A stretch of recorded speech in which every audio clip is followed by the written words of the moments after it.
সবজির কালার ঠিক রাখার জন্য সবজিতে কি ব্যবহার করলে পারফেক্ট কালার আসবে টিপস সহ আজকে আপনাদের সাথে শেয়ার করব। হ্যালো এভরিওয়ান, আসসালামু আলাইকুম। কেমন আছেন সবাই? আশা করি ভালো আছেন। তো আমি আজকে কি সবজি নিয়েছি, এখানে আমি মটরশুঁটি নিয়েছি, তারপর নিয়েছি গাজর, তারপর নিয়েছি ব্রকলি, তারপর হচ্ছে এখানে 3-4টি বরবটি আর হচ্ছে পেঁপে। এখন আমি ব্রকলিটা কেটে নিচ্ছি।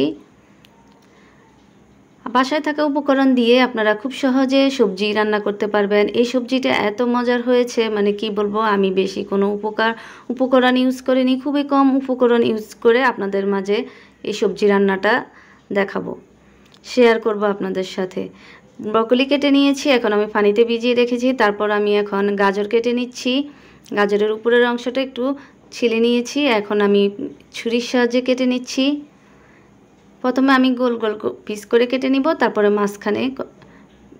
মাঝখানে কয়েকটি পিস করে কেটে নিব। এখন আমি এখানে বরবটি কেটে নিচ্ছি। তো কিভাবে স্লাইস করে বরবটি কেটে নিলাম আপনারা দেখতেই পাচ্ছেন। তারপর আমি অফ স্ক্রিনে আমি পেঁপে কেটে নিয়েছি, আমি পেঁপে আর আপনাদেরকে দেখাইনি। এখন এখানে আমি আদা আর রসুন কুচি নিয়েছি, আর সাথে তো আমার সবজি আছে।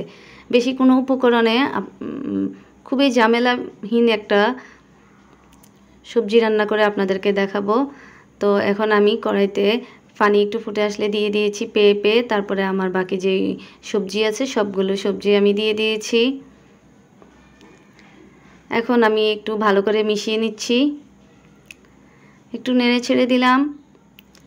তারপর এখানে আমি দিয়ে দিয়েছি মটরশুঁটি, আবারও একটু আমি ভালো করে মিশিয়ে নিব। তারপর এখানে আমি দিয়ে দিয়েছি বেকিং সোডা, আমি অল্প একটু বেকিং সোডা দিয়েছি। এই বেকিং সোডা দিলেই আপনার সবজির কালারটা ঠিক থাকবে, একদম সবুজ কালার আসবে, পারফেক্ট আসবে। আপনারা একটু বেকিং সোডা দিয়ে তারপরে যখন সবজিটা সিদ্ধ আসবে তখন একটু ছেঁকে নেবেন, তাহলে আর কিছুই হবে না। এখানে আমি ফ্রাই প্যানে তেল দিয়েছি, তারপরে এখন রসুন কুচি আর আদা কুচিটা ভেজে নিয়েছি। তারপরে এখানে দিয়ে দিয়েছি কাঁচামরিচ কুচি, এখন কাঁচামরিচটা একটু ভেজে নিব। এই সবজিটা রান্না করতে আপনার বেশি কোনো উপকরণ লাগে না, আপনার বাসায় থাকা যে উপকরণ থাকে ওই উপকরণ দিয়ে আপনি খুব সুন্দরভাবে এই সবজিটা রান্না করতে পারবেন। এখন আমি সেই সিদ্ধ করে রাখা সবজিটা দিয়ে দিয়েছি। তো একটু নেড়ে ছেড়ে তারপর এখানে আমি কিউব করে পেঁয়াজ কাটা দিয়ে দিয়েছি। পেঁয়াজটা একটু পরে দিবেন, তাহলে আপনার পেঁয়াজটা কি হবে, গলে যাবে না, একদম সবজির সাথে খুব সুন্দর লাগবে। তারপরে এখানে আমি অল্প একটু পানি দিয়েছি। এখন এখানে আমি দিয়ে দিয়েছি গোলমরিচের গুঁড়া। তারপর এখানে আমি 1 টেবিল চামচ কর্নফ্লাওয়ার পানির সাথে মিশিয়ে দিয়ে দিলাম। এখন ভালো করে মিশিয়ে নিচ্ছি।